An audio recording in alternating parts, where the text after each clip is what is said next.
আমি এই সম্পত্তি ভাগ করে আমাদের সম্পত্তি বিক্রি করে আমি শহরে চলে যাব। শোন, যখন যা করার তখন তাই করবি। এখন যতদিন এই সংসারে আছিস সেই সংসারের কাজ দুজনকে সমান ভাগে করতে হবে। আমার বয়ে গেছে এসব কাজ করতে। আমি শিক্ষিত, আমার স্বামী চাকরি করে, আর এসব কাজ না আমাদেরকে না তোদেরকেই মানায়।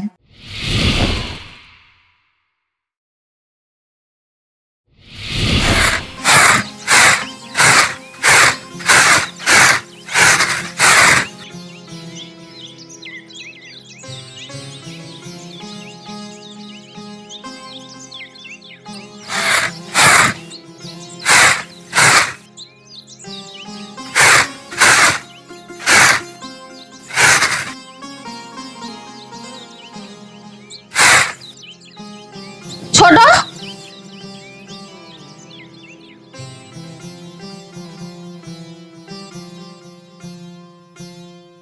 তো এইটুকু জায়গা ঝাড় দিয়ে ঘরে চলে যাচ্ছিস, আর এত সব জায়গা কি আমি একা ঝাড় দেবো?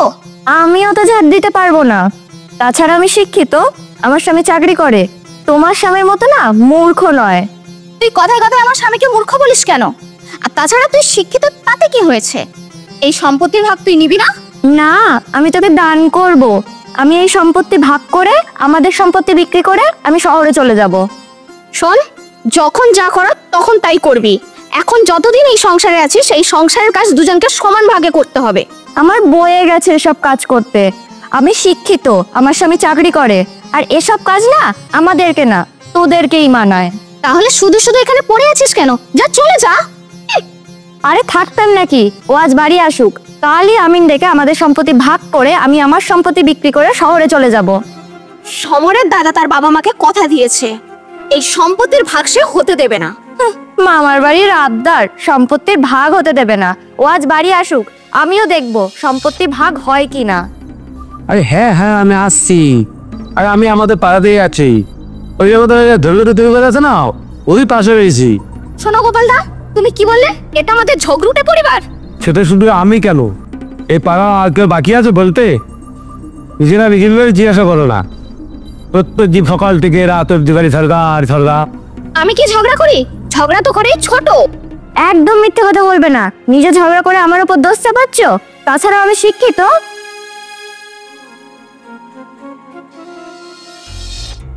আমি শিক্ষিত মেয়ে, পাড়ার লোক বাড়িতে বয়ে এসে আমাকে অপমান করে যাবে, এটা আমি কিছুতেই মেনে নেব না। আজ আসুক ও, এর বিহিত আমি করবই। যা যা, আজ ও বাড়িতে আসুক, আমিও ওকে বলবো এর বিয়ে তোকে করতেই হবে।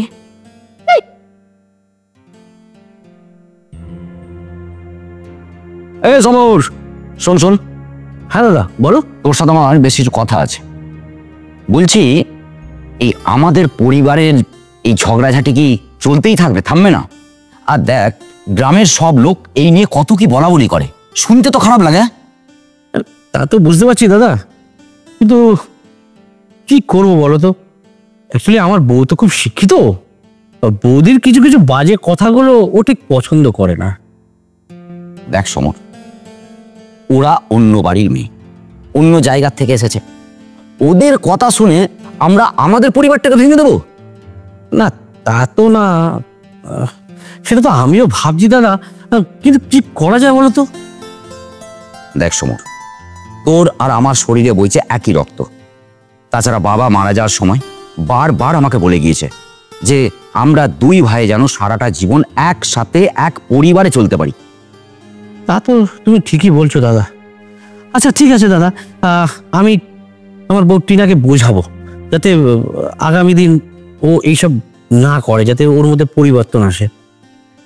ঠিক আছে, আমিও তোর বৌদিকে বলবো যাতে ও একটু চেঁচামেচি কম করে। কেমন? চল বাড়ি চল। হ্যাঁ চলো।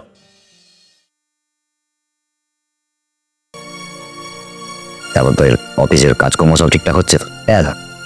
আমারও হ্যাঁ, এখন খুবই সুন্দরভাবেই ফসল হয়েছে, বুঝলি? এই নাও তোমাদের চা।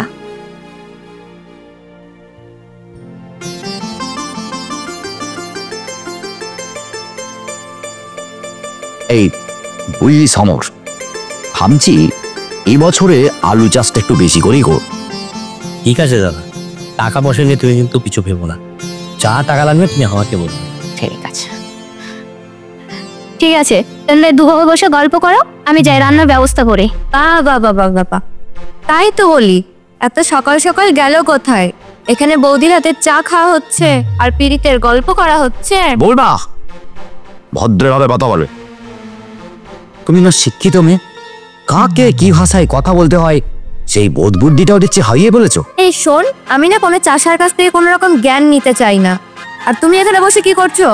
চলো, আজই এই সম্পত্তি ভাগ হবে।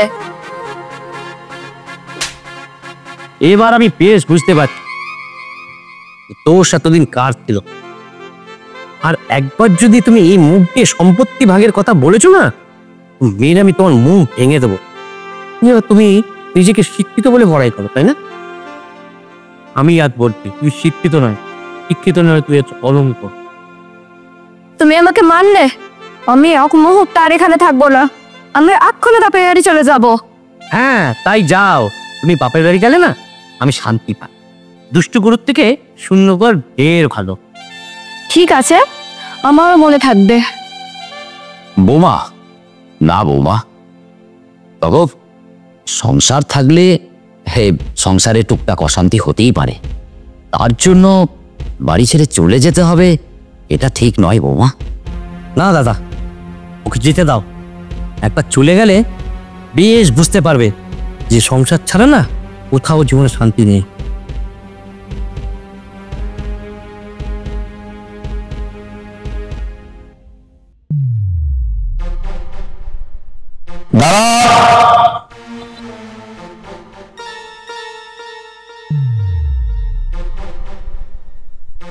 কি আবাতে না বলানো কোন এই হট করে আমার বাড়িতে আর সমর কোথাও?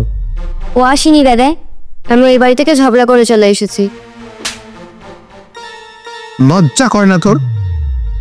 মেয়েদের কাছে স্বামীর ঘরে এলো স্বর্গ, আর তুই সেই স্বর্গ থেকে ঝড়গা পেরে আমার বাড়িতে চলে এসছিস। তুমি জানো না দাদা, ও আজ আমার গায়ে হাত পর্যন্ত তুলেছে, আর ওরা আমাকে পদে পদে অপমান করে। চুপ, একদম চুপ। সমর আমাকে ফোন করে সব কথা বলেছে। ওর দাদা হলো একজন দেবতা, আর ওর বোধটাও ভালো।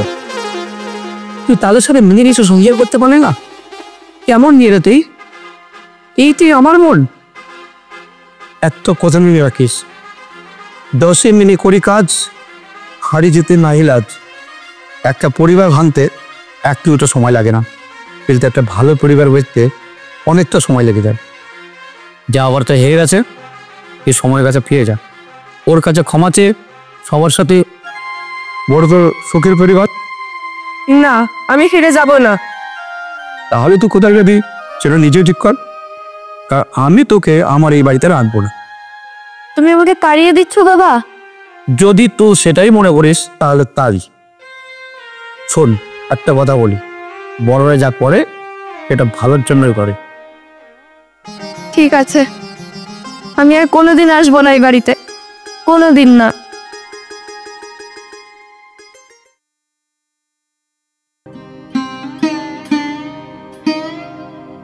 তোমার মাথায় কি হয়েছে?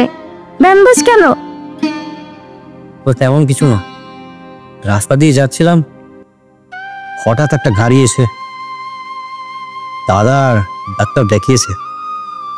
এখন একটু ভালোই আছি, কিন্তু তুমি হঠাৎ করে চলে এলে যে। আমাকে ক্ষমা করে দাও, আমার চলে যাওয়াটা মোটেও উচিত হয়নি, আমি ভুল করে ফেলেছি।